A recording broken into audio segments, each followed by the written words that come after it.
It's really good to be here, and I appreciate the opportunity. I always appreciate the opportunity to talk about DCFS and the work that we are doing, because I think the work of this department is phenomenal and that we have some really incredible people. Many of you covered the transition team report that began the Edwards administration.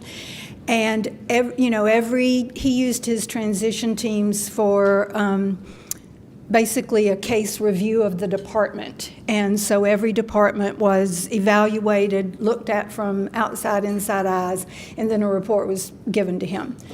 Of all the transition team reports, the one on DCFS was the most damning, and it was accurate. DCFS suffered greatly under the Jindal administration. We lost 2,000 staff. Our workforce in child welfare, which is what I'm going to be focusing on today, is really down about 30%. Now, the caseload has not gone down. We don't have fewer children or families that we're caring for, but we have 600 less people to do that work. So the transition team had 2 or 3 really important key things in it. One of it was fully fund DCFS. Now, nobody categorized what fully fund DCFS says or was or is, but I take that as my favorite one and remind the governor often that that was what the team said, that we need to be fully funded. The main things that we tackled right away that the transition team highlighted was that in 2010, during the Jindal administration, they reorganized the department. They took away the offices. You know how every department has the Office of Behavioral Health or Mental Health or Substance Abuse. In DCFS, we had the Office of Child Welfare and the Office of Family Support. And in order to downsize government and streamline government and make the organization flatter with less management or top-heavy structure, the organization was flattened and all just, I don't know a better word than just mashed together. It was just kind of scrambled. So that you had people that were eligibility workers, people that knew food stamps and child support enforcement, that were then supervising or being supervised by somebody with a child welfare background and vice versa.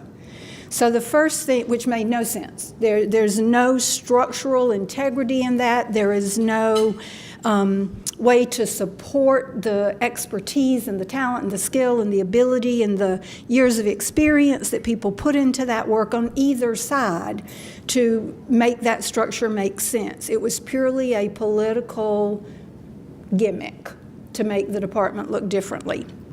What it did, however, was damage families. So the first thing we did when we came in the door, and literally the very first day, had I known how hard this was, I probably would not have been quite as bold about it, but I kind of came in with this thou shalt restructure kind of mentality, and it was the first thing we wanted to do. It's taken us over a year to actually untangle those two groups, and we don't have offices anymore because those were taken away, and that's fine. But now we have a division of child welfare and a division of family support, so that you have the expertise, the knowledge, and the skill of child welfare back together, being supervised by people with that talent skill. Same on the other side of the house. So we were able to do that. We were also able, and this is an ongoing thing that we'll be working on forever, is boosting the morale of our employees. Our employees had been treated horribly. People were afraid to speak up. They were afraid to tell the truth. They were afraid to talk back. I'm stunned at the hurt and PTSD and trauma that I walked into. Remember, as Kevin said, I had been here under Governor Blanco, and I knew what the Child Welfare Agency looked like. I knew what that staff was like. I knew their qualifications. I knew the morale. I knew the team spirit. I knew that we'll do anything we have to protect a child mentality that permeated child welfare. And I won't say it was gone, because it wasn't, because the only people still left were people that were so dedicated that they wouldn't leave. But what we lost was huge historical and institutional knowledge and deep expertise in child welfare. Child welfare is hard work. You are determining the life of a child, and a child is only 2 once in their life. And if at 2 you are taken away from your family and put somewhere else, that's a trauma deep in those little bones. And while that brain is developing, that trauma is in there. And if that's not treated well and managed right, that trauma lives forever. It doesn't matter if the child comes out of care at 3 or 5 or 10. Well, it does matter how long they're in care. But it matters more that the trauma is being treated. So not just anybody can walk in off the street and do this work. And the morale of the people that had been doing the work was just damaged. There's no other way to say it. So we have worked every single day to do little things to help staff feel like they are valued. It is ironic to me that by saying hello to somebody in the elevator, by just smiling at people as you walk down the hall, and just being humane and human and kind has created a difference. It so permeates this building that our executive team talks regularly about how we're doing in that part of the work. It became one of our main focuses, and we had no idea that that would be something we would have to tackle. We were thinking practice, policy. We weren't thinking staff morale. But we made a big dent in it, and people are happy, and people are smiling, and people are beginning to trust and feel like they have some champions because they've seen us fight. And they've seen us stand up and tell the truth again. And we didn't get fired. And amazingly, you can stay and do your job and tell the truth. And that is one thing that I admire so much about this governor, is that he says, Marquita, just tell the truth. The chips will fall where the chips will fall, but just tell the truth. And so we've been able to do that without any fear in our agency. But what we've not been able to do is replace the 600 people that we need working in the front lines on child welfare. Our caseloads have not gone down. Let me be abundantly clear, they have gone up. We have about the same number of kids in foster care as we had 8-10 years ago, roughly around 4,000 on any given day. But the number of families that we're serving in the family services part of that work, which is where we're working with you in your home. We're not removing the child. We've been called in to do an investigation. We know there's something going on in the house. We need to do something, but we've decided that it doesn't rise to the level of abuse where the child has to be removed. So it's neglect. And so we're going to work with the parents. In those cases, we have to be in that house at least 3 times a month, and usually more often than that. So that caseload standard is higher than a foster care caseload because we know the foster parents. We've got a track record with them. We know what kind of kid they can handle. We know what their family stability is. So the standard to see children in foster care is once a month. Now, we always see them more than that because we're going to court, we're going to school, we're doing other things with them. But the standard in family services is higher, and we have a couple of thousand kids on any given day in family services. So the total number of kids we're caring for is more in the 6,000 to 7,000 range. And did you hear me? We lost 600 people. Do the math. You cannot do the quality work that you need to do when your caseload is that high, which is why we are here and talking about this today. Turnover is killing us. I'm going to give you a press release and a handout with some numbers at the end of this, so you'll have this data. But our caseload is high. And that causes turnover in our staff because they have no work-life balance. They can't get to their own family because they're serving the family that they need. So we applied for a national workforce grant from a new National Center on Workforce Development created by the feds. And the feds are the Children's Bureau, the Administration of Children, Youth, and Families inside the DHH. Or DHS. And we were one of 8 sites selected. We are thrilled, we are tickled to death. What they're going to bring to us is time, talent, resources, and it's a research grant. The feds do a great job, and we as a nation do a great job of researching what's happening with children, what's best in policy, what's best practice.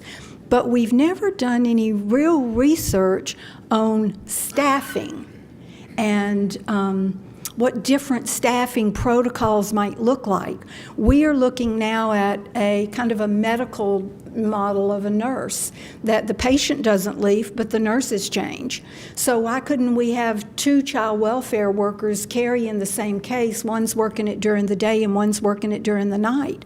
Why don't we have a night shift? We're a first responder. We're just like firemen and policemen.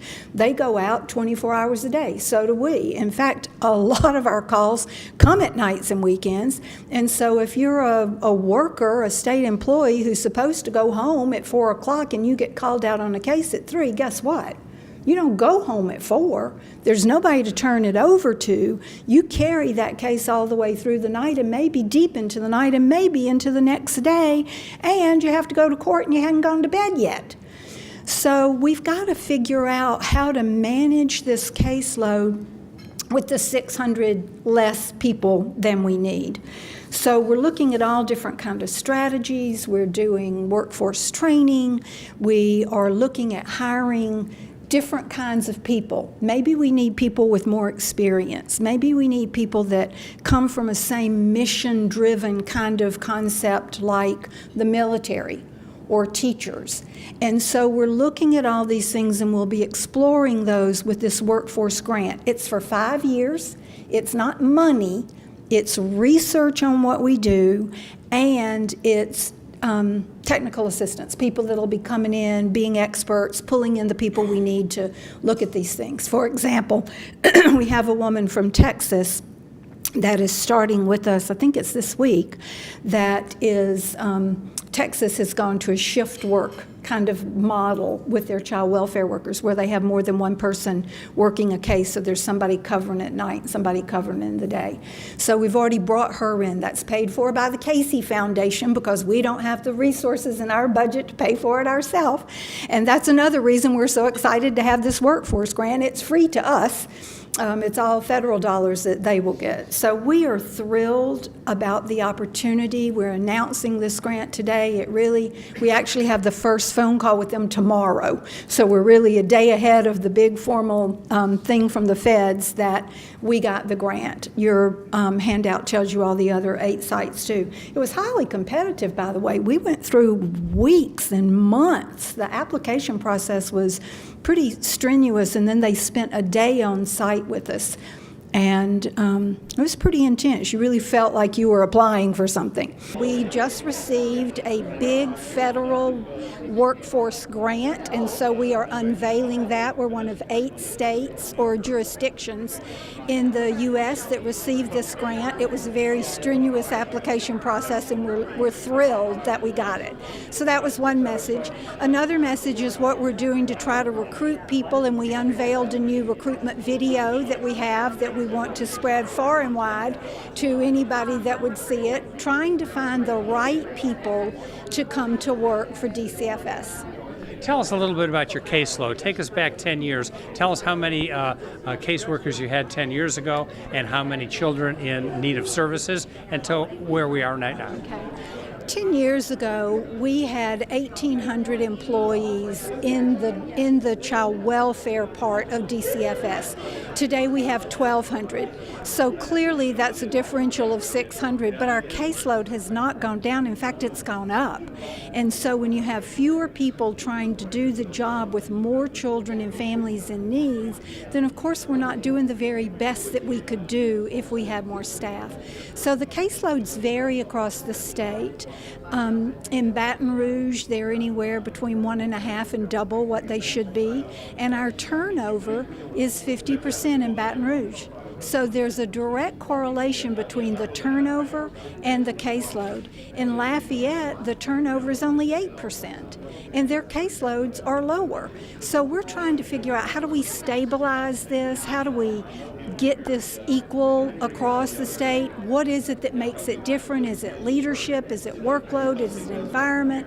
Is it, there are a lot of partners in our work, so where do all those people come into play? And so we're really digging deep with the aid of this grant to get in and figure out what are the solutions to get us to a better place. What kind of an impact is that having for children and families?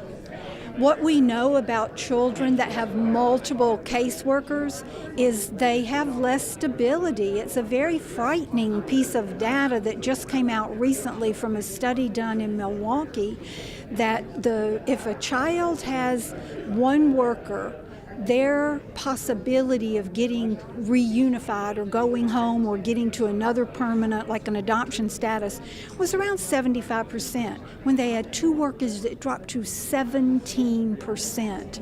Now that's only been verified by one study, but what it echoes loudly for us is the child needs a stable worker to work with them, to know them, to learn them, to understand their needs and their specific, idiosyncrasies, to find the very best placement for them. What would you like the public to keep in mind about the efforts that DCFS is making across the state? I think what's important for people to know is that we are aware of our problems and we are working diligently to correct them as fast as we can. We're not going to get flooded with money. We know that. This governor has stabilized our budget, so we haven't been hit with any more cuts. And that has helped stabilize the workforce, but it isn't enough to grow us into the several hundred more people that we need. So we've got to figure out how to work differently, how to work smarter to serve these fragile children that are in our care. If people have questions, like more information, what should they do? They should contact us. They can go to our website at dcfs.gov and they can call our office. We would love to hear if people have great ideas.